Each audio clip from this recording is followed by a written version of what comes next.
Assalamualaikum, perkenalkan saya Erwinda Utama Putri, Fakultas Tarbiyah dan Keguruan, Prodi Pendidikan Guru Madrasah Ibtidaiyah. Baiklah, di sini saya akan sedikit memaparkan tentang evaluasi. Secara etimologi, evaluasi berasal dari bahasa Inggris, yaitu evaluation, yang berakar dari kata voule, yang artinya nilai atau harga. Evaluasi adalah sebuah istilah pembentukan penetapan tentang nilai yang menunjukkan sebuah tentang segala prosedur yang sistematis yang digunakan untuk memperoleh informasi umum mengenai belajar siswa dan pembelajaran yang telah dilakukan oleh guru, baik menggunakan penilaian data dan pembentukan nilai serta pertimbangan mengenai kemajuan belajar siswa. Ada beberapa istilah yang intinya serupa dengan evaluasi. Yang pertama, penilaian dan pengukuran. Nah, adapun tujuan dari evaluasi belajar peserta didik dalam pembelajaran, yang pertama, memberikan informasi tentang kemajuan siswa dalam mencapai tujuan belajar. Yang kedua, memberikan informasi yang dapat digunakan untuk membina kegiatan-kegiatan belajar siswa lebih lanjut. Yang ketiga, memberikan informasi yang dapat digunakan untuk mengetahui kemampuan siswa. Yang keempat, memberikan informasi yang dapat digunakan sebagai dasar untuk mendorong motivasi siswa. Yang kelima, memberikan informasi tentang semua aspek tingkah laku siswa.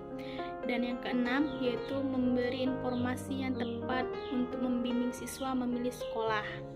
Selanjutnya, yaitu fungsi evaluasi. Fungsi evaluasi terdiri dari 6. Yang pertama, fungsi eduktif, untuk memperoleh informasi tentang keseluruhan sistem atau salah satu subsistem pendidikan. Yang kedua, fungsi institusional, untuk mengumpulkan informasi yang akurat tentang input dan output pembelajaran. Yang ketiga, fungsi diagnostik, untuk mengetahui kesulitan masalah-masalah yang sedang dihadapi siswa.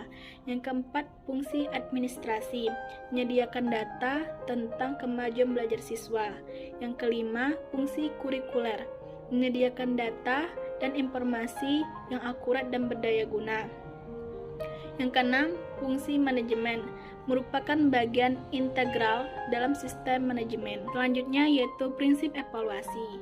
Dan dalam prinsip evaluasi pembelajaran haruslah yang pertama kontinuitas, yang kedua komprehensif, yang ketiga kooperatif, yang keempat objektif, dan yang kelima praktis atau mudah dan murah. Nah, selanjutnya syarat penyusunan alat evaluasi. Haruslah yang pertama valid, yang kedua reliable, yang ketiga objektif, dan yang keempat praktis. Adapun teknik evaluasi dibagi menjadi 2. Yang pertama teknik non-tes dan yang kedua teknik tes. Teknik non-tes adalah penilaian atau evaluasi hasil belajar peserta didik dilakukan dengan tanpa menguji peserta didik. Namun dengan cara lain, yaitu yang pertama dengan cara skala bertingkat, yang kedua dengan cara daftar cocok, yang ketiga dengan cara wawancara, yang keempat dengan cara daftar angket, yang kelima dengan cara pengamatan atau observasi, dan yang keenam dengan cara riwayat hidup.